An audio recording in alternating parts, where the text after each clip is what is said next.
Good morning, beautiful people. Happy Sunday. I'm going to recap President Trump's correspondence speech. Um, and we'll talk a little bit about Karoline Leavitt and some other stuff. Everything is just for educational for use purposes. And I'm going to get right into the video. Since I won't be with you guys that long today, because, we got church later. But here we go.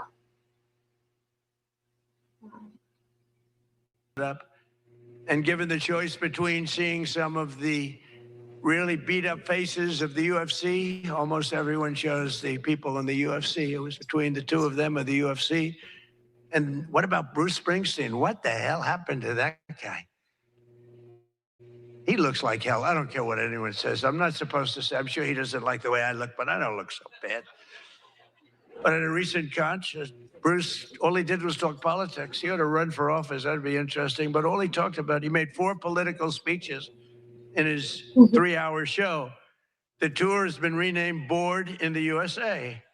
And his new song was so bad that Chris Christie, who's like a fan, he goes out and tells everybody how he hates Chris Christie. Keep that guy out of my...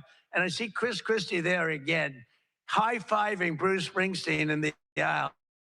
And Bruce Springsteen saw him and didn't even lift his hand up. And I just wanted, because I used to be friendly with Chris. Chris, when somebody doesn't like you, write them off. Forget it. You got billions of people in the world. You don't have to make a jerk out of yourself. But usually a comedian hosts this dinner. And I think we sort of changed it. Tonight we're going to have somebody who I think is really spectacular. But I've watched comedians get up for the dinner because I have been here actually quite a few times. People don't realize. And there's one time in particular when Barack Hussein Obama hosted it. Do you know who that is? And he hit me hard, but actually he hit me with respect. I was sitting with Melania at a table, and you had Brooklyn Decker, supermodel, at a table right next to her. And I really always will like her. She's married to a great tennis player, Andy. And she was at the table, not at my table. And I have watched this clip thousands of times. They keep playing it because they think that was the evening I decided to run for president. It was not. In fact, I loved the evening. I looked at my wife. I said, can you believe it? All these people, that's all they're doing is talking about me. I love this dinner. It's true. And Obama was nice. It's amazing how things work out. He actually showed a picture of the White House with a big Trump on top. Like I put a sign. And I'm sort of doing that when you think about it, right? I mean, he wasn't really wrong. But no, he was respectful. He was good. But it had nothing to do. It had nothing to do. I just decided that I wanted to make America great again. This had nothing to do with that dinner. I've gotten so many calls, and for years they've been saying, was that the moment you decided to run? Really, no. I left that night, and the press was there. A lot of the same people that I see, they said, did you have a good time? Unbelievable. And some thought I didn't have, but I did have. And I always remember, though, Brooklyn. She was so angry. She was much angrier than me. She was angry. She thought they were mocking me. And they really weren't. It was just one of those things. And I had a great time. But I left, and I sort of thought, I was there 3 or 4 times before that. But I sort of thought, wow, that dinner is really something special. And then I ran. I got elected. I thought the press treated me very, very unfairly. And I don't know. I think I made the right decision because you hate to go where maybe you're not wanted, but they did want me. They wanted me for ratings, and they wanted me for other reasons, but not for love. And I said, I'm not going to go. First time that ever happened, I think. Was that the first time? Just about. Presidents always came. And I didn't go for 4 years because I got treated terribly by the press. In my opinion, unfairly.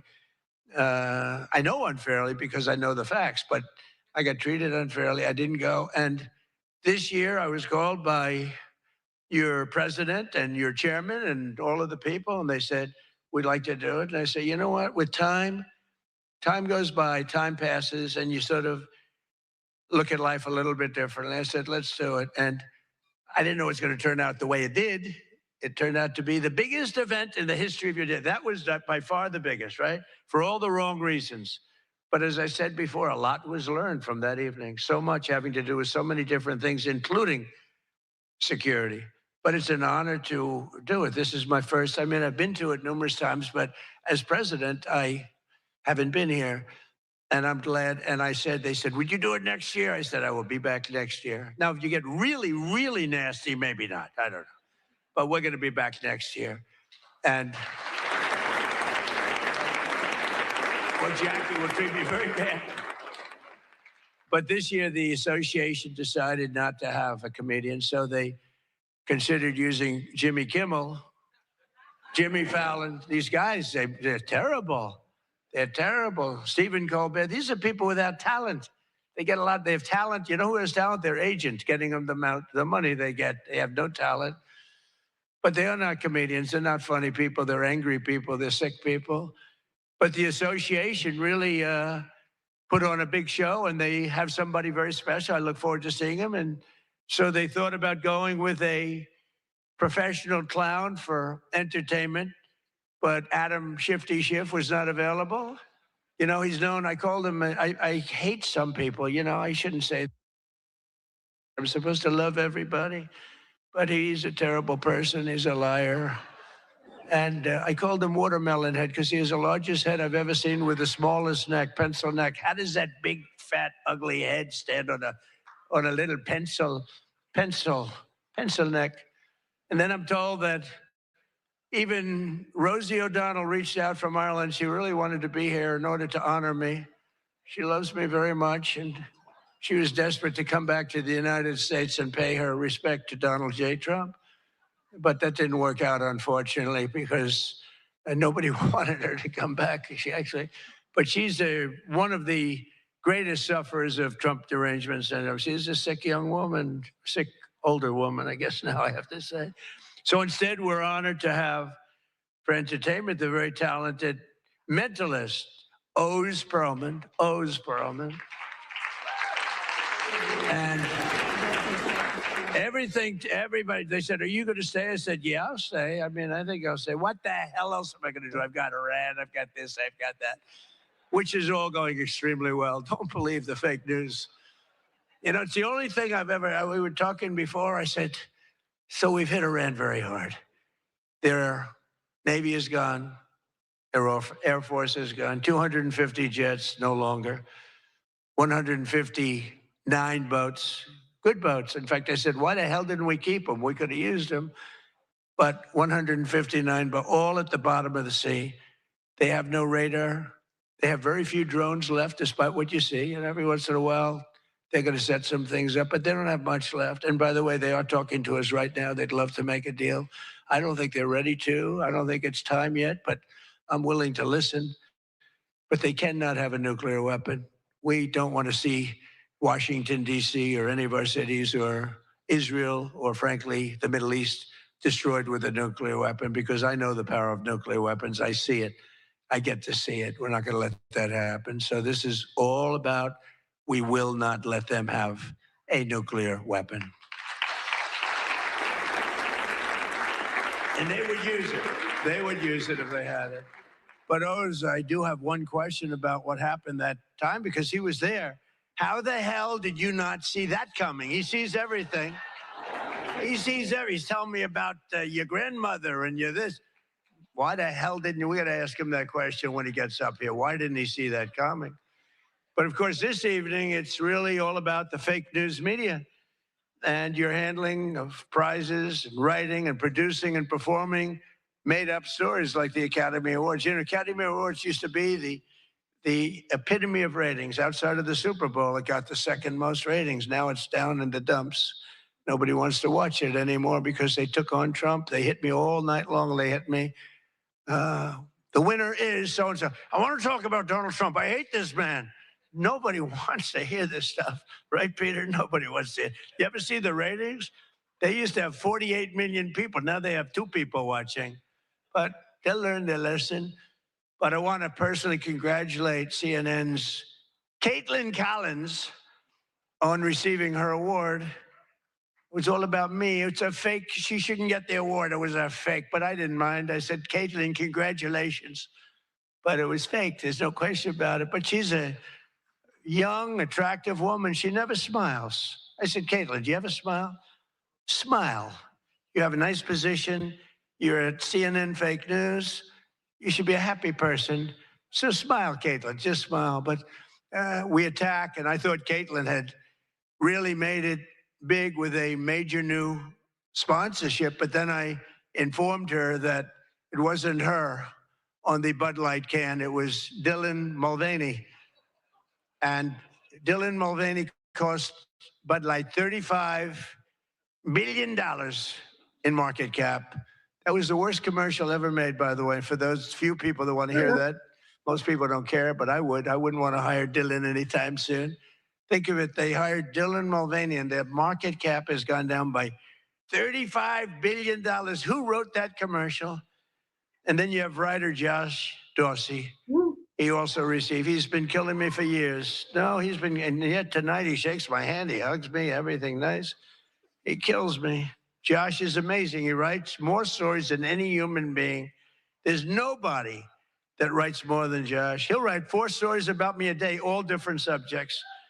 I mean, I had the other day 3 stories and one on the, he was upset about this. 1 was on page 7, 3 were on page 1. They were all written by Josh.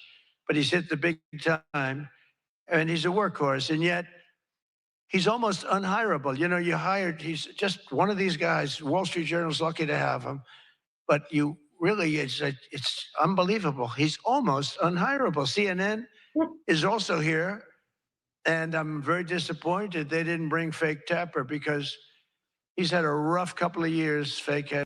Thank you for the gift, Nene, my friend. Thank you so much. You know, he calls me up every once in a while. If I pick it up, I pick up my phone. I used to go to this young lady. I'd say, any calls from the press? No, sir. I said, oh, now I'm the president of the United States, right? I'd say to Stephen Chung, is Stephen here someplace? Where's Stephen? He's one of the toughest human beings I've ever met. Don't ever wrestle Stephen. You'll be in big trouble. But I say, Stephen, let me ask you, did the press call? No, sir. You know, when I was a developer, I'd get a call every half an hour. For whatever reason, I always got disproportionate press. So I said, Stephen, nobody called? No, sir. 2 hours later, I say, hi, Steve, how are we doing? Everything good? Anybody call? No, sir, no press calls. I said, I'm president. Nope, they never call. So this went on for about a week. I'd say, Karoline, did the press call? No, sir, no calls. I said, nothing. That's over a week. I haven't received a call. So I said, you know what I'll do? I'm going to give the press my phone number. That was the stupidest thing I ever did. I'm getting a call every 3.7 minutes. Stephen, I don't know where the hell you've been, but the press calls, I'm getting calls, ring, ring. I was with somebody today. They said, I've never heard a phone ring as much as fresh. Now, I look at the thing and usually just delete, delete, delete.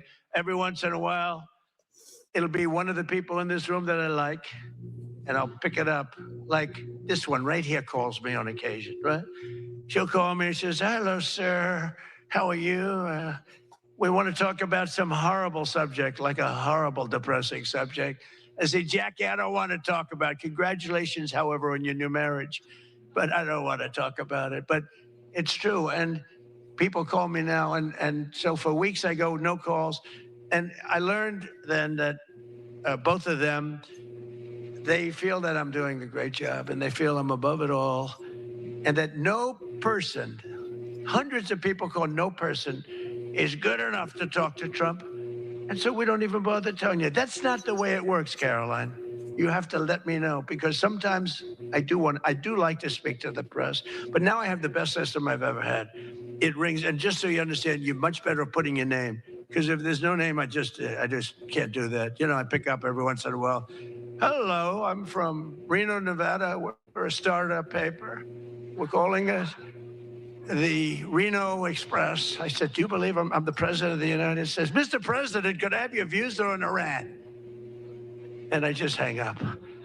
No, I get the craziest calls. I mean, some of them, my wife said, I can't believe you do this. This is a hell of a way to live. But sometimes they get calls from very important. Sometimes I can straighten out stories that are going to be fake, and I can make them from a fake story to a good story. I always find that when you don't speak to the press, you always get a bad story. when you do speak to the press, you have a shot at getting a good story. Oh, look. He Tell me, thinks he's not look, to if I get were a his reporter, voice. and let's say I'm a big reporter, I work for the failing New Thank York you. Times, or I work for, well, I don't know, do they ever come to these dinners? Didn't they cancel out a long time ago? Big mistake. They should be here. But I get a call. I've always found that, you know, speaking to them, you just do better. You do better when you can, when you have the time. You speak to the reporter, you treat the reporter with respect. Sometimes now there are reporters where it doesn't matter. You can be so nice to them, it doesn't matter. You get treated unfairly. But you have a lot of great reporters where when you speak to them, you can get your point across, and that's a good thing.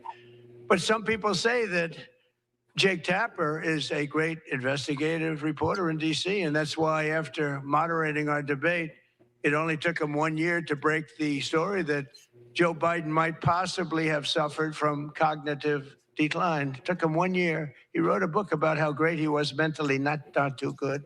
And I don't like Biden because Biden was very unfair to a lot of people. But Jill Biden insists that Joe would have beaten me in 2024, even though he was way down. She said he was way behind in the polls because he was seriously ahead. She felt he was going to win because he was seriously ahead on deceased voters.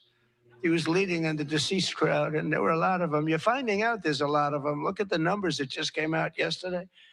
And it's traditional that at least one or two potential presidential hopefuls attend the correspondence dinner, but many of them seem to have really chickened out. I was disappointed that Gavin Newsom didn't show up. He didn't show up. He should be here. But I heard that he recently said that we will lose our country if we don't fight fire with fire. And to be fair, there's only one thing we know about Gavin, and that's that he definitely doesn't want to fight fire with water. He's got a lot of water, never uses. What a disaster. That should have never happened. But Gavin Newsom recently did a career threatening, one of the worst interviews I've ever seen, where he said that he can't read a speech. He's incapable of reading a speech. He's a low IQ person. He's smarter, however, than all of the people in the room. And then he gets sued for being a racist, okay, when he said that. But he basically said he has various mental incapacities. He has difficulty in various other ailments mentally. And I'm looking at it saying, this is the worst interview. I'm watching this Thank interview. you for the gift, Humble. So this is the worst interview I've ever seen Thank given by a you. professional politician. I've been watching politicians for a long time, mostly on the previous side, because I haven't been doing this too long. How am I doing? Not bad for the number of minutes spent. Not bad. But with Gavin, so he said that all these things, and I said, anybody running against him, all they have to do is take that one interview and you can't lose. I actually put out a statement that Gavin Newsom has come out and said he will not be running for president because nobody can say Really? what he said about himself and survive. Newsom was in big trouble when he openly admitted that Kamala was smarter than him. She said, Kamala is smarter. If Kamala is smarter than someone, you don't want that person to be president of the United States of America. Between California's policies of enabling wildfires, paying drug addicts to be homeless, giving free sex changes to illegals, and telling rich people they're going to take away, all of your money is going to be taken away. People are fleeing, and they're fleeing in droves. We can't have that in this country. It's becoming such a horrible and dangerous location that Ilhan Omar, one of my favorites, and her brother Friend? are thinking about moving together, very much in love. A video has surfaced recently of Ilhan giving a speech referring to World War II as World War XI. And they asked her about that. She thought she got it right. But I'm not surprised because she's a low IQ person. And she's also a very dishonest person. And she ought to get the hell out of our country. She shouldn't be here. She shouldn't be in our country. She also calls her brother husband number one. Omar is reportedly being investigated for fraud. She revised her net worth. I was shocked to see that she was worth much more than $30 million. And then when the press got on her, she revised it slightly downward to less than 18,000. So she went from much more than 30 million to 18,000. And I know Democrats, and the word Democrat is something that's come into fashion. I changed the E with a U, and most people don't know that dumb has a B, so we don't have to worry about that. It's very quiet. I thought it was quite good, but I haven't gotten much credit for that. Fake news, good. Pocahontas, good. I won't say Lion Ted because he's on my side. I don't talk about I'll past change this if you want. conquests, but we have a lot of them. I won't talk about. They got a whole table full of Republicans there. They're saying, "No, don't mention my frickin' name, will you please?" But we've had a lot of good names. But the Democrats are there to destroy wealth, and honestly, they've gone absolutely crazy. Gavin Newsom's not only a man who really wants to run for president, he's doing a bad job running a state. You can't have somebody like a J.B. Pritzker, who I understand is not president, sadly, but some people say never use the fat word. And I don't. I would never call anybody fat. I have my own problems. It's not like I'm perfect. Sir, in the back, don't call him a fat pig, okay? I'm sticking up for him. Don't call him you. You can't do that, sir. You can't call J.B. Pritzker a fat pig, please. All right? Thank you very much. I appreciate it. Everyone's trying to figure out who is that guy. Does he exist? But the nice part is when you do that, the press can't get you, because I'm defending a man who obviously has a problem. Actually, he's lost a lot of weight. I saw him recently. He lost quite a bit of weight. I don't know what the hell. He's got no chance, believe me. Anything he does, the family threw him out of the business. A number of other potential Democrat contenders sadly refused to show up tonight. We invited Elizabeth Pocahontas Warren. She's referred to Pocahontas because, in fact, I had to apologize. People came up and they said, we want you to apologize to Elizabeth Warren for calling her Pocahontas. And I ended up apologizing to the real Pocahontas. But Elizabeth Warren was supposedly of Indian heritage. And then she took the test and she only had 1,024th Native American. And I said, you know what? I think I'm more of an Indian than she is. So this is what we have to deal with. But Senator Warren did not accept our invitation to debate. I wanted to debate her on various and sundry things, and she decided not to do it. And I decided to bury the hatchet. It doesn't matter. And well, I'm not going to say this next one. Do you want to hear this one? How bad? She wasn't high up on her totem pole. Who the hell wrote that? No, she's bad news. I wanted to make sure that Jack Smith, deranged Jack Smith, remember he went after me for about 2 years? How did he do? Not too good. I'm in the White House and he's not doing as well. I was going to say he's in a different kind of a house, but he's a deranged human being. He's a bad prosecutor. Prosecutors are very important. A great prosecutor, a fair prosecutor, but that's the great prosecutors, the ones that are fair. They're very important to a country, but this guy was a deranged lunatic. Saw his invitation tonight. He was invited because, but I put it in a private text to Chuck Grassley. And Chuck saw him and he did a certain thing. And then one man that we had who should be here, he turned Palestinian. This was a man who was 100% for Israel. 100%. Chuck Schumer, crying Chuck. Remember, he cried at the airport over illegal immigrants. They were the fakest tears. There were people throwing water in his face. But now he's a proud, very proud Palestinian. In fact, I'm going to send him a beautiful Palestinian outfit tomorrow so he can greet Bibi Netanyahu when he comes to town next week, along with the mayor, who I'm sure would love to meet Bibi. They're not treating Bibi too well, but Chuck wanted to join us tonight, but he didn't want to be violating many parts of the Palestinian rules, regulations, and certainly he didn't want to violate Sharia law, his new founding. And all joking aside, I do think we need term limits in Congress. I think term limits are very important because I see what's happening. The other day, a senator I knew got a text, a great guy, from his wife. And she said, when you get home, I want to have you immediately come up the stairs and make love to me. And he said, I can't do both. You know what? In other words, can't go up the stairs and make love. Does anybody get that? Well, I thought that was actually pretty good. That was actually the only thing I thought was good in this whole freaking stupid speech that they wrote.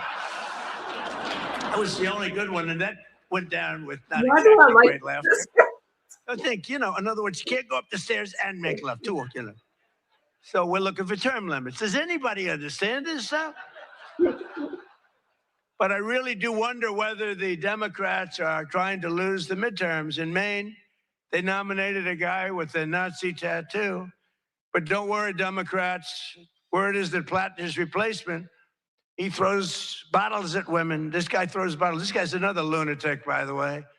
Although I think Plattner might have done surprisingly well because we're in the age of Trump.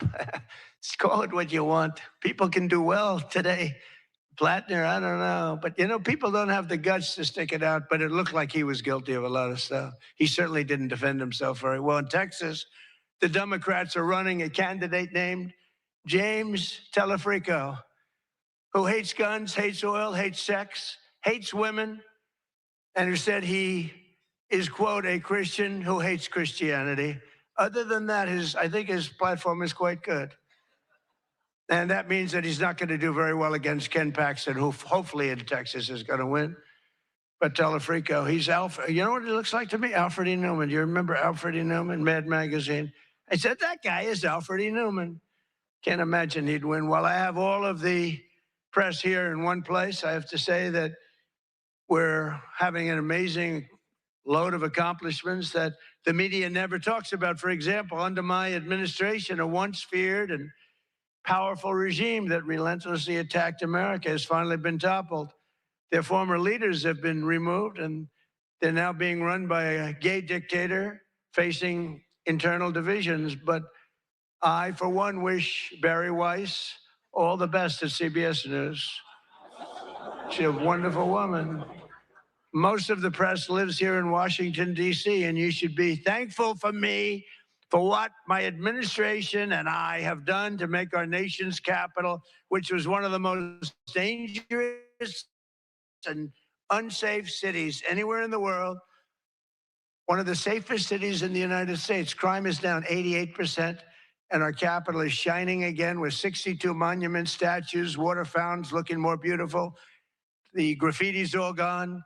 The tents are all moved out of the parks. The fences are all done.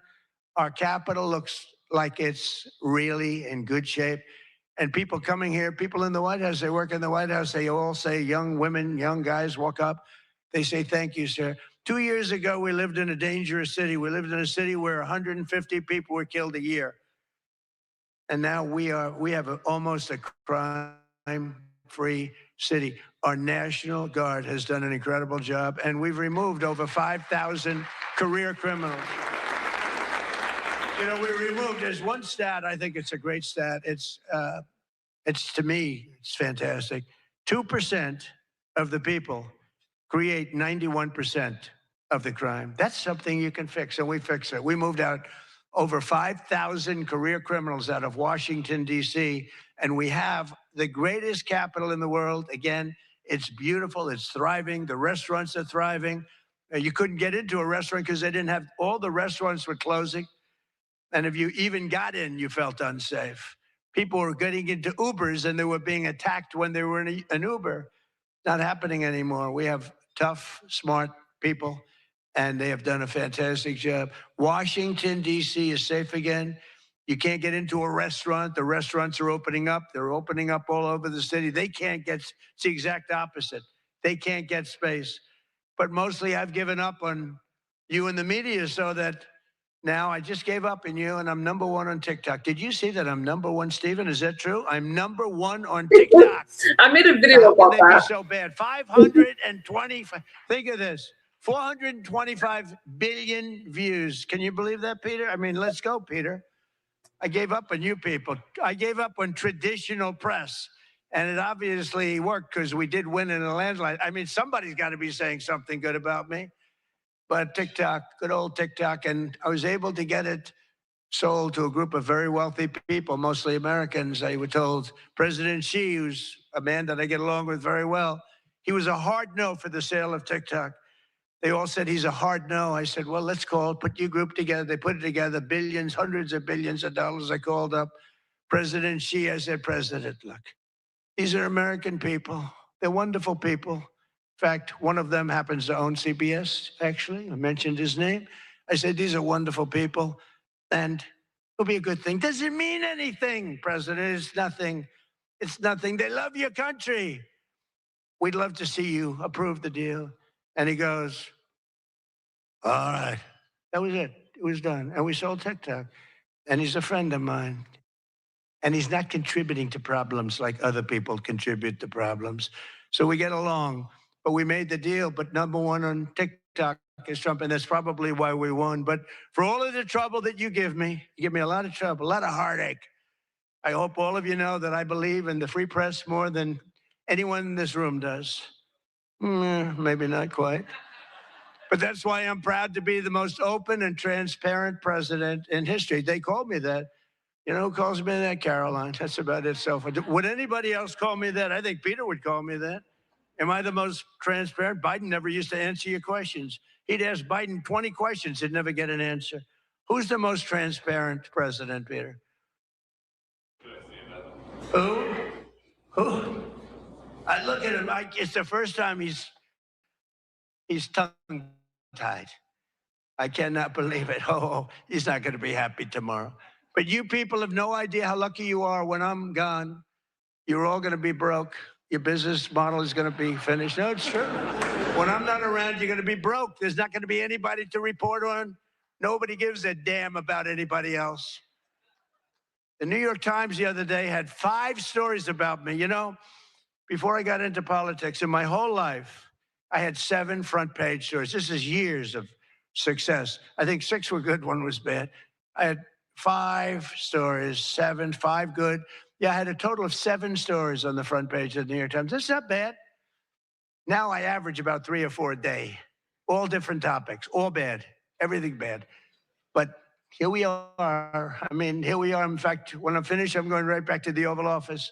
So I have to be doing okay. But we are all doing good together. That's why tonight, to show just how much I care about the press, and I want to save your ratings, I'm pleased to announce my intention to, and this is somewhat of a scoop, my intention to run for a 4th term as President of the United States.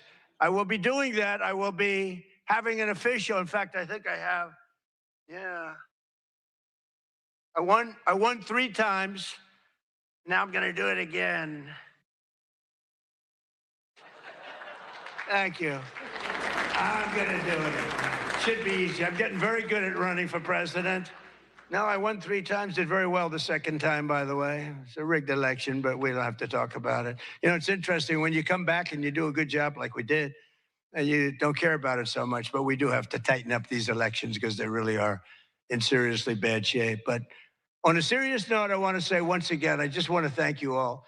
It's been an interesting evening. I didn't really know what to expect, and it's far worse than I actually thought, but if you want to know that.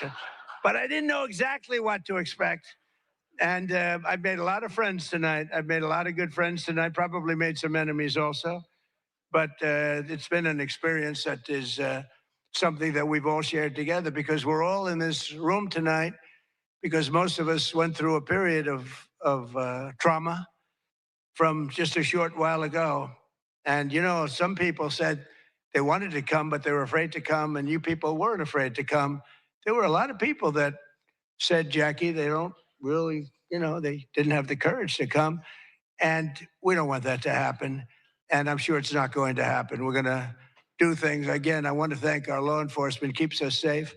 All law enforcement. We have the greatest people on earth. You know, we had 2 years ago, we had the worst record of recruitment in, as an example, the military, Army, Navy, Air Force, Marines, the Coast Guard, Space Force. I love Space Force. Look at all that shooting we're able to do from space. That was my baby. but all of the branches of you couldn't get people to join. This was 2 years ago. And last week, you probably saw, some of you wrote the story, we have the single best recruiting of people into our armed forces than we have ever had in the history of our country. They are brimming over with great people. And that's a big statement. And that also goes for the police departments where they were having a tremendous problem recruiting. You can't get into a police department now. If you're looking for a job, it's very tough. And that also includes our great fire departments because people forget about them. They're unbelievable, the job they do. So I just want to thank you. Look, we're on the cusp of something big, and I call it, and this, I'm being very serious when I say this, that this is the golden age of America. We have $19.2 trillion being spent in our country. A record was China. I think it was 10 years ago, 3 trillion. Trillion is a lot. 4 years, they went less than 1 trillion under Biden. And we have 19.2 trillion. And this is a period of actually 13 months, not even current, because we're here a little bit longer than that. But that was as of reporting dates. $19.2 trillion is being spent. Factories are coming. Toyota just announced they're going to be building the biggest car plant in the world. They're leaving Mexico. They're coming here. Tariffs did that. Tariffs did that. And maybe November 5th did that too, the election. But our country is doing things that nobody's ever seen before. And it is true. We were, and you've heard me say this, we were a dead country 2 years ago. Other leaders would see me and they'd say it's a miracle. President Xi told me that a few weeks ago in China, and he's coming here on September, I think, 24th, coming in September, the end of September, going to be exciting. But he said the same thing. The king of Saudi Arabia said it. Everyone said almost the same words. We thought you were a dead country. We never thought you had a chance. You were never going to make it back. And in a period of 1 year, you made it the hottest country anywhere in the world. We all did that together. It's not me. We all did it together. And we do. We have the hottest country anywhere in the world. And we're going to keep it going. And I just want to say, this is a room. I have tremendous respect for the people in this room. Sometimes I don't feel you treat me fair. Maybe you do. I don't know. I don't feel that. But sometimes you treat me very fairly. And I have a lot of respect for your profession. Your profession's amazing. And I just want to thank you for having me. And it's been fun. And I've met a lot of great people. And, I used an expression, and I've used it right from the beginning. I did this for one reason, to make America great again. And that's what's happening right before your very eyes. We have made America great again. It's going to get a lot greater. So thank you all very much. It's an honor to be with you. Thank you. Thank you very much. Oh man, I'm gonna get a copyright thingy for that song. Daggone it, I didn't catch it, but hey, I'll take one for the team. They're definitely gonna strike that one. Let me go to Karoline Leavitt. You guys, did you like that? Y'all didn't like that speech? I saw that mentalist in person that he was talking about, and he is amazing. I was in a room full of doctors at a conference, and he spoke, and those doctors were so impressed. It was amazing. Let me go to Caroline. Do I love Donald? I love America. He's the commander in chief. I cover the news, so take that how you want. Okay, here we go. Begin today with a few scheduling announcements. Later this afternoon, President Trump will welcome the Los Angeles Dodgers back to the White House to celebrate their second consecutive World Series championship. I covered that already. Tomorrow night, the president will attend the White House Correspondents Association dinner round 2, celebrating free speech and the First Amendment alongside all of you, members of the media. Thank The you, president Freedom. looks Thank forward you. to finishing what he started before a despicable assassination attempt derailed the original event back in April, as we all know. And I encourage everyone watching tomorrow night to tune in for what promises to be a very entertaining and memorable evening. Looking ahead to next week, on Monday, President Trump will travel to Michigan to deliver remarks on the economy. On Tuesday afternoon, the president will deliver a tribute honoring the life and legacy of his dear friend, Senator Lindsey Graham, at the National Cathedral. And next Friday, the president will host the 13th cabinet meeting of this term at Camp David, which will be a lot of fun and something different for the cabinet to experience together. Turning now to the economy. A little more than a year after President Trump signed the Working Families Tax Cuts into law, this historic legislation continues to deliver on its promise, unleashing a genuine boom for American workers, families, and small businesses. The numbers speak for themselves. This was the biggest tax refund season in American history, with the average refund exceeding $3,400, an 11% increase over the last year. American families and workers claimed $82 billion in direct tax relief, and 97% of filers received a tax cut. More than 29 million workers claimed no tax on overtime. More than 35 million seniors claimed no tax on Social Security, and nearly 8 million workers claimed no tax on tips. Thanks to the other pro-growth provisions in the Working Families Tax Cuts, like making the 20% small business tax deduction permanent and delivering 100% expensing for new factories, equipment, and research, the Trump administration is setting up American manufacturers and workers to thrive like never before. Just this week, the National Association of Manufacturers, which is the largest manufacturing association in the country, released a detailed report showing exactly how these tax cuts are driving investment, job creation, innovation, and long-term growth in all 50 states. In fact, I'd like to take a moment to highlight just a few of the real American businesses that this law is helping. Pivot Manufacturing in Arizona made the largest equipment purchase in company history after the Trump tax cuts gave them the long-term certainty to invest with confidence. Winton Machine Company in Georgia is on pace for the best year in its history. Ketchy Inc. in North Carolina was able to purchase new machinery and expand its workforce by 25%. And Juergens in Ohio expanded its brand new facility to increase production. And they're also paying their workers even more thanks to the no tax on overtime provision. These are not just great statistics. These are American businesses with the confidence to grow, hire, and invest right here at home rather than offshoring their jobs.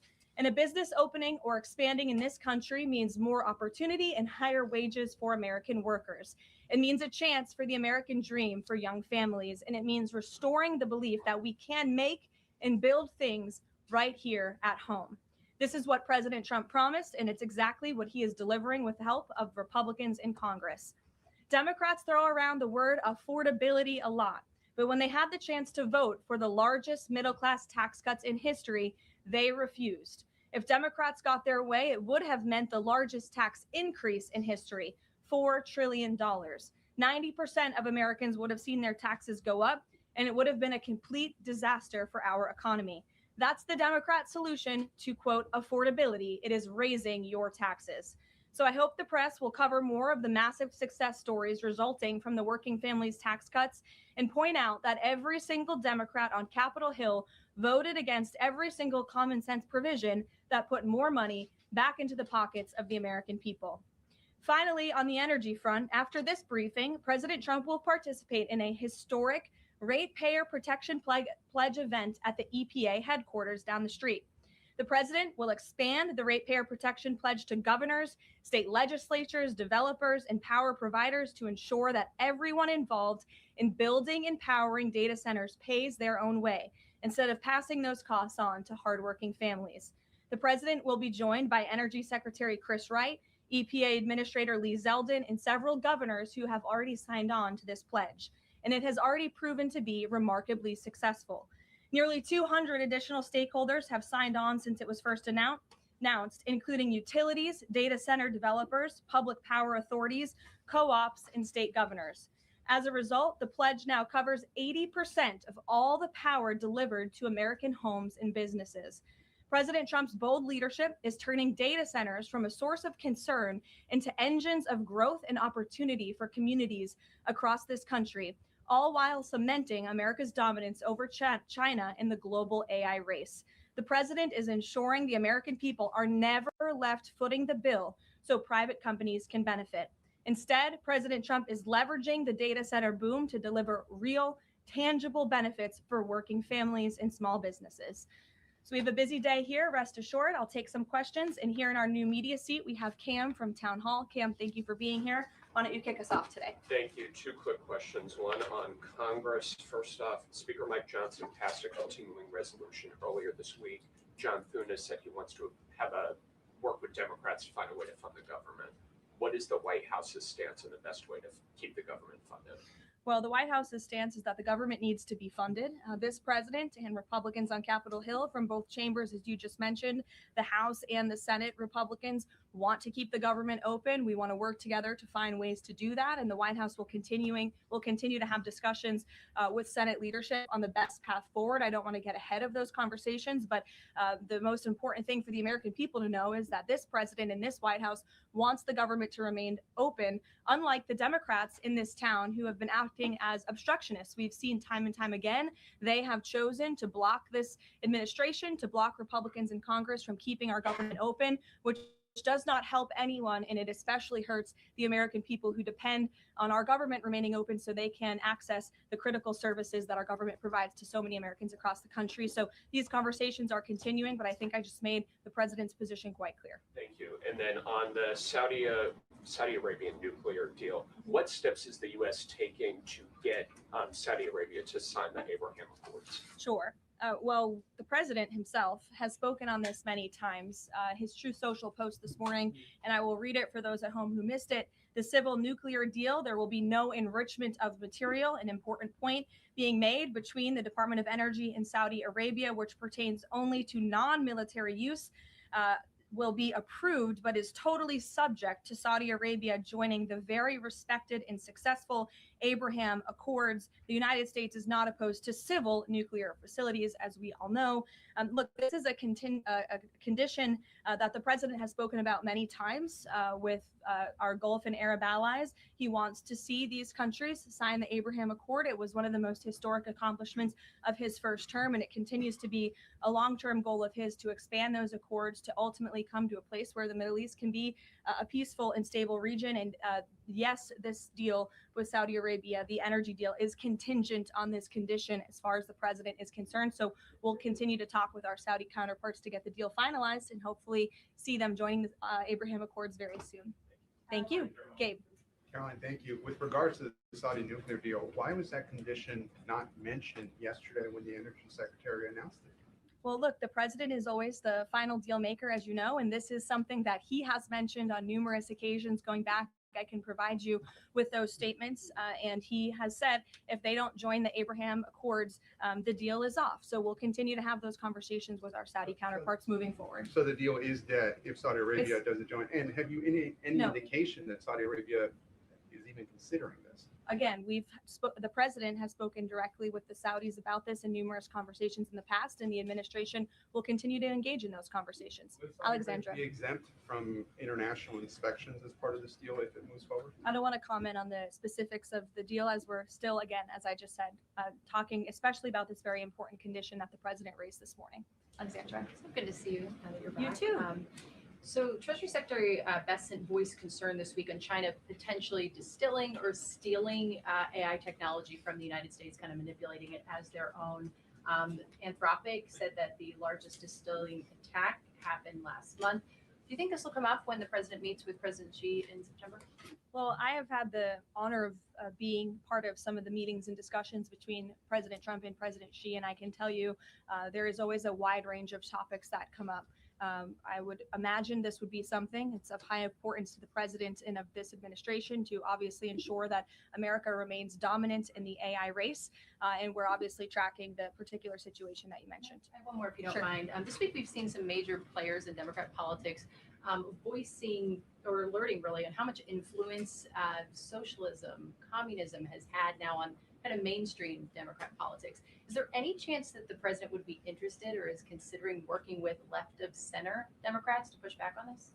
Well, unfortunately, we don't seem to have too many of those left in the Democrat Party. We have literal self-proclaimed communists who are winning elections and who are claiming to be the new leadership of the Democrat Party. I think the vast majority of Americans understand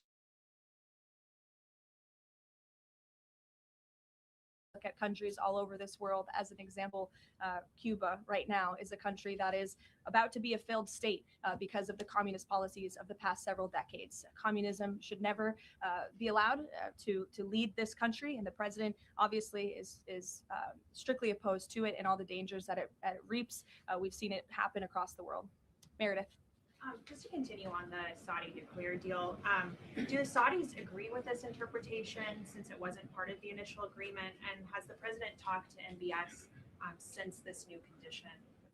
As you know, the president just put out this statement a few hours ago. I don't believe he's had a call with MBS in the hours since. However, this is something that he has raised in previous conversations and has also said many times in the past. John, in the back, go ahead. Caroline, in regards to this deal, in the past, the Saudi government has said they will not consider entering into the Abraham Accords unless and until there's a Palestinian state. What makes you think that they're going to change their minds on their position regarding that?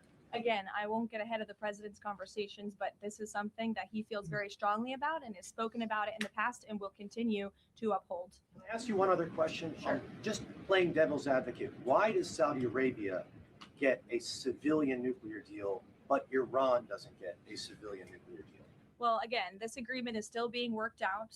It will eventually, hopefully, be finalized with the condition that the president spoke about this morning. But this agreement in particular, as it's been discussed thus far, does give priority access for American companies in the Saudi nuclear energy program, which will ultimately benefit American industry workers and supply chain. So the deal that has been discussed thus far and will continue to be discussed absolutely puts America first. And that's obviously very important to this president.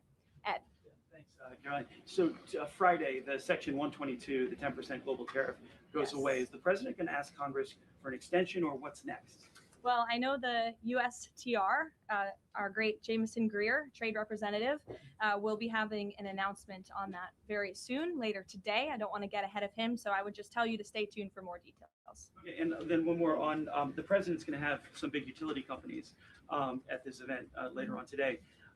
We're now a year and a half, so to speak, into his pro-energy policies. Is he going to pressure those executives to lower energy prices, not just maintain the prices? Well, look, as I mentioned earlier, the Ratepayer Protection Pledge, that is a novel idea drawn up by this president and his team to ensure that data centers in communities, where those communities want data centers, that these big CEOs and energy companies are picking up the tab for the energy costs in these communities, so the American taxpayer not being fronted with those bills. And the pledge today is being expanded to acknowledge all elements involved in building and operating data center, the governors who appoint the state regulators, who set the power prices, the utilities and the co-ops that sell the power, and in addition to the tech companies that have already signed the pledge. So you'll continue to hear more about that from the president in a few hours at 2:30 when he goes over to the EPA. Sophia. Have you spoken to the president about what he wants to do about Chinese AI models if they are found to have stolen American IP? Does he want to sanction them? Or what actions can be taken without undermining broader U.S.-China trade talks or cutting off American startups that are increasingly reliant on them? Sure. Well, I won't get ahead of the president on any potential actions, but obviously these conversations are taking place. And again, they're of the utmost importance, not just for our national security, but to ensure America remains dominant in this space. Stephen. Thank you, Caroline. Two questions. Has President Trump spoken with the President Gianni Infantino about his interest in nominating him for UN Secretary General? Can you explain his interest there? And secondly, just a minor point of clarification on the Saudi nuclear deal. Did Prime Minister Netanyahu request this provision? Not to my knowledge, no. Again, as I told you, this was an idea the president has long had. It was the president and his team in the first term that began and signed the Abraham Accords with several countries in the region, between those countries and Israel. And the president obviously wants to expand on that historic accomplishment from his first term. To your first question about Gianni Infantino, I don't know if he and the president have discussed that. I haven't been present for all their conversations. I know they speak quite frequently, and the president has a lot of respect for Gianni and what he has done with FIFA. As we all just saw, the World Cup was a tremendous success here at home. It not only was hugely beneficial to our businesses and our local economies across the country, but I think it showed that America is the greatest country on earth, and the president is grateful to Gianni for all of the efforts that he had to make that dream a reality here in the United States. Danny. Thanks, Caroline. Is President Trump or the administration, do they have any plans to intervene in the extradition process for the Tate brothers? No, we've already answered that question. Elizabeth. Thank you, Caroline. Secretary Mullin said that election officials that knowingly allowed non-citizens to vote could be prosecuted and fined. Is this option being considered in New Jersey after the governor revealed that thousands of non-citizens were registered to vote there? Well, for any prosecutions, obviously, I would always defer you to the Department of Justice. But what I will say on New Jersey and this governor, the fact that she just all of a sudden decided to put out a press release saying President Trump and Republicans have been right about non-citizens on our voting rolls is not a coincidence. I think this governor is saying this because she realizes this administration is serious about getting to the bottom of illegal aliens voting and being on our voter rolls in our country. The Secretary of Homeland Security, as you know, sent a letter to several states, including New Jersey, requesting that non-citizens that are on their voter rolls need to be reported to DHS and need to be removed from those voter rolls. So that's why all of a sudden she is speaking truth about the fact that this does take place in states across the country. It is completely unacceptable to have non-citizens on American voter rolls voting in U.S. elections. And she says it's 6,600. We suspect it's a heck of a lot more, not just in New Jersey, but in states across the country. The president is hell-bent on getting to the bottom of this. And it's also why we need to pass the Save America Act to ensure that only U.S. citizens are voting in U.S. elections. And I understand the House had a great accomplishment yesterday with passing the budget resolution, which has as much of the Save America Act as possible. And we encourage the Senate to move forward with passing that resolution into law so the president can sign it into law by the August recess. It's of the utmost importance to this president, but also to the American people who support this bill overwhelmingly. Mary in the back. Thank you, Caroline. Two questions, one on Sophia Cunningham and then on self-driving cars. Sure. Sophia Cunningham in the WNBA has been attacked as a MAGA Barbie for saying it's common sense for men to not be in women's sports and locker rooms. Is the president following this story and has he reached out to her? I don't believe he has reached out to her. I know he is following the story. As you know, this is something the president feels strongly about as well, and the American people do too. That men should not be playing in women's sports. It's completely ludicrous that anyone could support that. It's even more ludicrous that you do have Sophia Cunningham, a female athlete herself, very accomplished in her own right, coming forth and speaking that truth that men shouldn't play in women's sports. We want to protect women and girls, and the backlash she is receiving from Democrats and left-wing figures across the country is astonishing. They are clearly very out of touch with the American public on this issue, which again is an 80-20 issue. It's common sense. It's rooted in basic biological fact that men should not be competing against women on playing fields across the country. Sure. Self-driving cars. There's legislation right now to ban China's self-driving car technology from U.S. roads.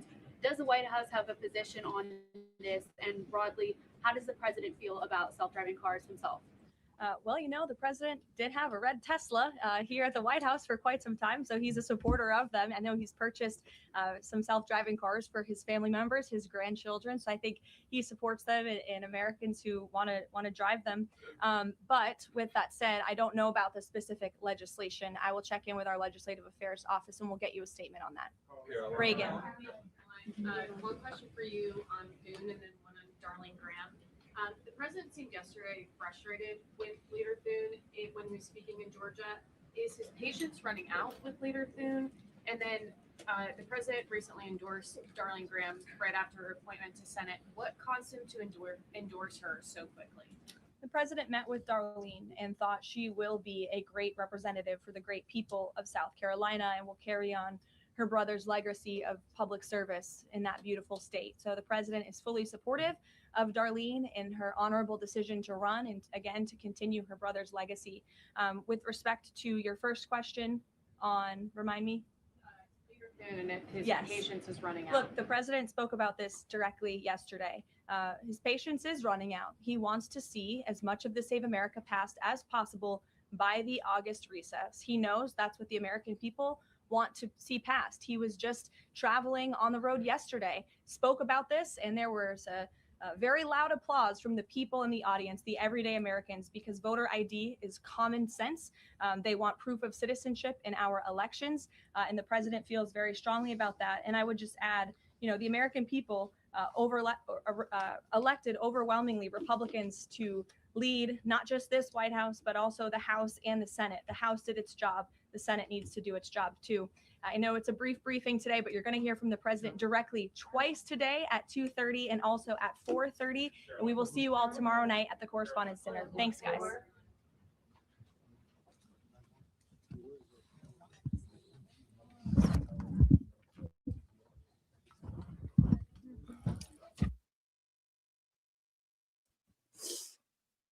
Okay.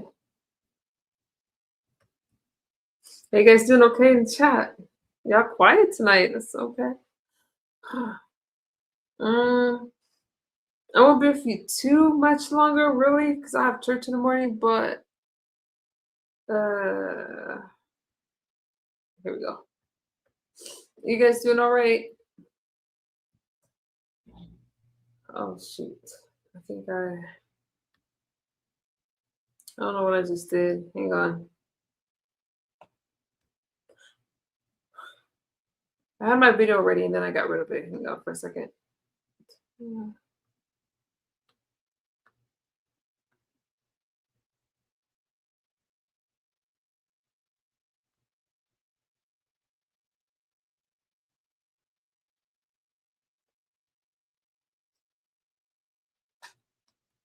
Sure to like and subscribe for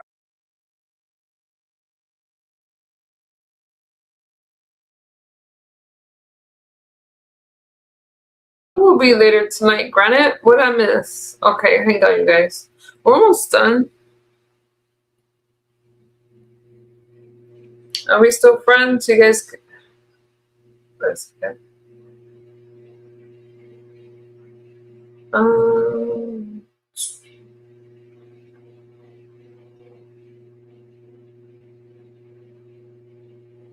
Let me change gears a little bit.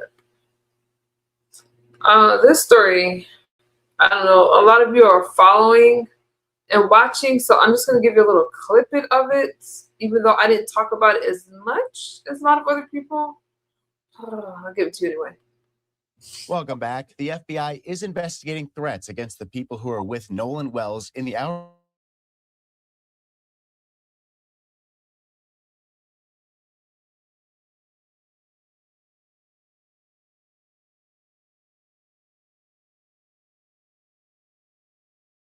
And was found dead. Wells ate on the island's northwestern tip on July 6th. Wells' friends returned to the mainland that July afternoon without him, but Jackson County Sheriff John Ledbetter previously said investigators believe Wells chose to stay on the island. It wasn't until later that night that his mother learned that he was missing from one of Wells' friends and reported it to authorities. Mississippi's Department of Public Safety Commissioner Sean Tyndall said Wednesday that the FBI is investigating threats made against public officials, the people who were with Wells before he vanished, and their families. Michelle Thomas is now joining us here on Live Now from Fox. Michelle, thank you so much for taking the time to talk with us. Thanks so much for having me. So we talk about this case. The FBI is now investigating threats connected to the case. So what kind of threats can become federal crimes, and why would the FBI get involved here? Well, anytime there's a threat regarding anyone's person, placing them immediate harm, there's going to be an investigation. But here, they may also be looking for racially charged threats, given sort of the backdrop and what we've heard about in the public scrutiny, in the public eye, and with the backdrop and history of Mississippi. People are concerned about this case because of sort of the racial makeup and so forth. So if there are any kind of threats along those lines, there's going to be an investigation and possibly a federal one. And when we talk about authorities, saying that witnesses, public officials, even family members have received some type of threat here or there, how can that affect an active criminal investigation that can be happening? Well, any kind of law enforcement is going to follow any leads, and they're going to try to track any type of threat because they don't want there to be either witness intimidation or witness coercion. They want to make sure that they're able to preserve the evidence and witness testimony, and that persons with knowledge are able to come forward without feeling fearful. So it can taint an investigation and possibly a forthcoming trial if there are constant threats and people are afraid to come forward with the information needed to solve what happened to Nolan Wells. And we saw the independent autopsy get released over the weekend. We still have a toxicology report, I believe, pending within the state of Mississippi. So it seems like there's still a lot out there that is inconclusive as of right now, and especially after Ben Crump and the independent autopsy that he released. What are we going to be watching for next? So they're going to really try to piece this together because what the independent autopsy said was that they cannot rule out any kind of foul play. It wasn't conclusive as to the manner and cause of death. That was still undetermined. But at the same time, it did not conclude that the death was accidental. And so therefore, there's going to continue to be an ongoing investigation. This information and evidence will be presented to a grand jury, and the grand jury will determine whether there's probable cause for a criminal trial, for there to be an indictment and a criminal trial to proceed. And when you see a cause of death listed as undetermined, from a legal standpoint, what does that mean for the case and the investigation moving forward? That means that they cannot conclude decisively whether this death was a result of either natural causes or an accident in terms of the manner of the death or how he died. So did he die before he ended up in the ocean, or did he die from drowning, asphyxiation, or something like along those lines? And so that's the issue.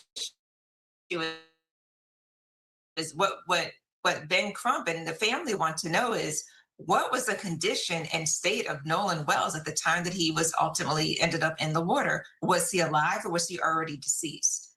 And how often does this happen in a case like this, where a family might not be satisfied with the determination from either the original autopsy or the current investigation as it happens, and they go and they get separate legal counsel, they go ahead and they get an independent autopsy? Is this something you see common in criminal investigations, or is this a rare occurrence here?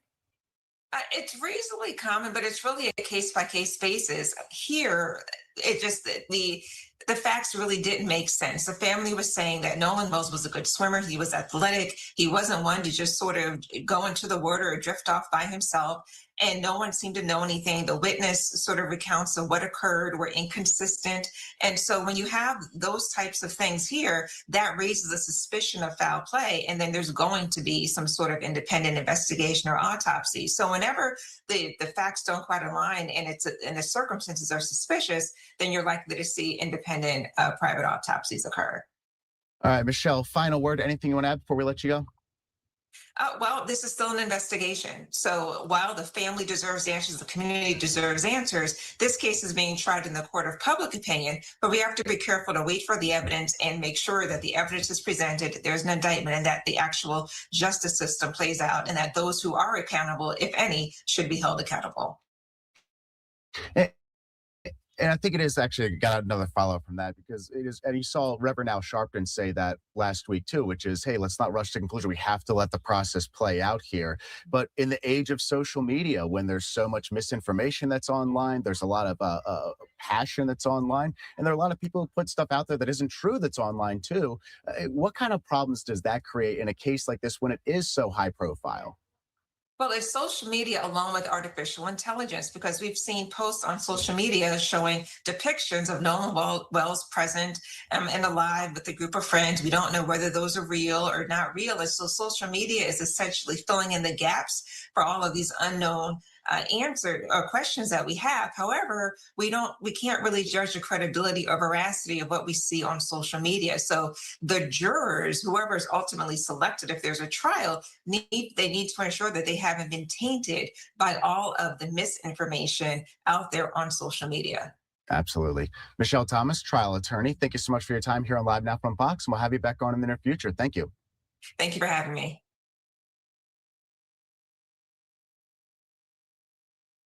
Hey guys, thanks so much for checking out my show. Really, really appreciate everybody.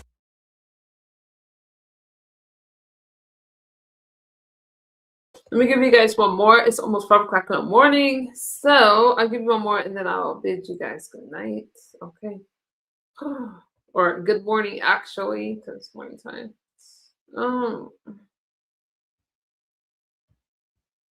Here we go.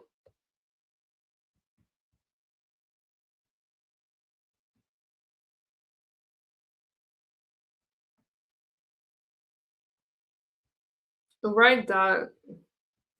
Jimbalina, what are you talking about? It's just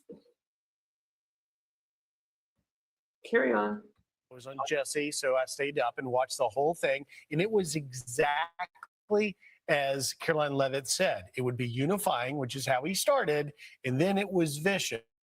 And there were a lot of laughs throughout it. Here's a little bit of what happened. As I said 3 months ago, the show must go on. We were back. I think a lot was learned from that evening. After hearing the gunshots, many people yelled, get down, which caused Nicki Minaj to start twerking. Do you believe it? Get down. The association really put on a big show. They thought about going with a professional clown for entertainment, but Adam Shifty Schiff was not available. I was disappointed that Gavin Newsom didn't show up. I heard that he recently said that we will lose our country if we don't fight fire with fire. And to be fair, there's only one thing we know about Gavin, and that's that he definitely doesn't want to fight fire with it here. Personally ran over the cow in his car. Bobby also sanitizer featuring his favorite cut of male raccoon roadkill. Oh man, I love seeing Cheryl Hines. She's looking at this. Wow, good stuff. But media didn't seem to like it. Watch. None of them were funny. They were all just like literal bombs. Like it was just bomb after bomb after bomb. It's like we're not Iran. This felt so far to me like one of those awkward wedding speeches where the bride's father thinks he's funnier than he is. It is not funny to watch a head of state put on a hat that signifies that he is going to be a dictator. The bottom line is this, I have a lot of trouble sleeping at night. I often have to take Benadryl, but I'm not going to have to take any Benadryl tonight because I could just replay that speech and I'll fall asleep like that. So, of course, it was the moment where he puts on the Trump 2020 hat that really sort of had them come unglued, even though that had been a joke throughout the speech, and he made it clear that it was a joke. But they can't take a joke. But I think the fact that they are so insistent that he's not funny when, obviously the country is sort of divided. But most people find the guy very, very funny, even if you like him. And the fact that they are still incapable of finding any humor in him, I think says more about them than it does about him. I thought one of the part of the speeches that really stood out was there was a moment where he was talking about his relationship and openness to the press. And he said, I would ask Karoline Leavitt, do I have any calls from the press? No, sir, no, sir, no, sir. Ask Stephen Chung, do I have any calls from no, sir, no, sir, no, sir. And I'm thinking, I'm the president of the United States. I'm going to give my phone number to the press. And now everybody calls me. And sometimes I answer. And he kind of talked about that. And that really brought out, Rachel, the fact that unlike the previous president, Joe Biden, which we really never saw, and even the press that adored him couldn't get access to him, this is the most accessible president. And as he defended the First Amendment and press freedom while he took shots at him, because he knew he was going to do that, he did elevate really kind of what is the purpose of this evening, which is about press access and transparency. Yeah, he's not really rewarded for the press access that he gives. I mean, you're right. All these top journalists in Washington, D.C. do have his personal number. He'll stay for, however long, before he gets on a helicopter or a plane and answer whatever questions they have. He's not rewarded for it. And by the way, they seem annoyed that he was roasting them. That's kind of what this evening's about. He gets up, he roasts people, and there's no better trolling than putting on a 2028 hat on something that, just absolutely drove them crazy. And you'd think after everything that happened, on the last one, that, he's almost assassinated yet again, that they would just put down their own swords and just have a good time. But they couldn't find it in themselves to do that. So he, one of the funniest moments I thought was when he said he was talking about trying to match his shoes with his bulletproof vest. When you wear a bulletproof vest, he said, I'm not doing that. It makes me look 21 pounds heavier. Not going to do it. All right. Be sure to like and subscribe for all the Fox News latest on YouTube and catch full shows streaming now on Fox. Welcome back, America. We have with us our friend General Jack Keane, retired 4-star Army general. and obviously Fox News senior strategic analyst.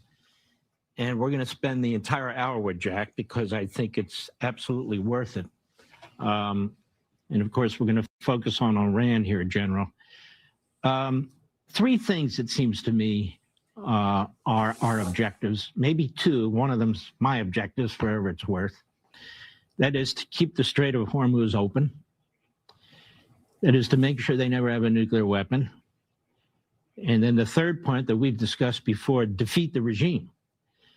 Because my attitude is we're not going to be able to contain this regime forever, certainly after the president leaves, and certainly if the Democrats come into power, and certainly if some of these Republicans come into power. I just don't see it, and I don't see the American people willing to keep a cap on that regime for 10, 20, 30 years. So how do you see all this and all the objectives? Well, I agree with all of that. I think what's happened here, we went to a ceasefire on April the 7th, began negotiations almost immediately on April the 8th with the Iranians. And the reason for that was because they shut down the Straits of Hormuz. We started the operation February 28th. They shut the Straits down on March the 2nd. And after living with that for a month, prices started to move up the spiral. For certainly there's huge economic and political implications of all of it. The president and his team felt the Iranians were sincere about willingness to negotiate, and we began a series of negotiations that lasted over 90 days, and even came up with a signed agreement referred to as a Memorandum of Understanding, which had only one agreement in it. Everything else was a promise for the future after 60 or so days of negotiation. The one agreement was Iran would open up the Straits of Hormuz and remove all their interference and restrictions. The United States would remove its blockade. We removed the blockade. Several days later, the Iranians began to interfere with the Straits of Hormuz, literally after their president had signed it and after ours had signed it. And we have said on this show multiple times, you cannot trust the Iranians. They will lie and cheat. And even if they make a deal, you and I came to the same conclusion, they will not comply with it. And look what happened. They signed the deal and they didn't comply with it. So what is happening now? Iran put us on this pathway because we have a president who's dead serious. He was willing to give diplomatic effort, as much rope as possible could be given here. And it did not work. They are not people who are going through some kind of behavioral change and are reasonable. Their diplomatic effort through multiple decades has always been a narrative of appearing reasonable and willing to work and coexist with the United States. That has been going on with their diplomatic effort for years. And their leadership has always been defiant, arrogant. We are going to continue to pursue our objectives to gain control of the Middle East and gain control of the Gulf, distribution of oil, destroy the state of Israel, and drive the United States out. That has been their objectives for 47 plus years. Diplomatic team reasonable, creating a false narrative to gain concessions. Regime leaders who they work for, hardcore, defiant, and never going to make any concessions that are reasonable at all. So here we are. Yes, we're going to open up the Straits of Hormuz. That's job one. And we're going to do it forcibly because the Iranians are obviously resisting to that. And much of what we've been seeing here is all about that, in removing their ability to interfere and also reducing their ability to retaliate against U.S. bases as well as our allies in the Gulf. And then an expanded military campaign that is likely ongoing right now to take down other targets, all contributing to the regime and its sustaining capability, both logistically, economically, and militarily. We are in a different place than where we were a few weeks ago. And the Iranians have brought this on themselves. And the president of the United States had said from the beginning, he is dead serious about making certain they do not have a nuclear weapon or anything close to it. And number two, he wants restrictions on ballistic missiles, and he doesn't want support for proxies. I think that's an outstanding summation. Now, General, when we come back, I want to break down what you said in little pieces and pursue this further. Be sure to like and subscribe for all the Fox News latest on YouTube and catch full shows streaming now. All right, you guys, thank you for hanging out with me.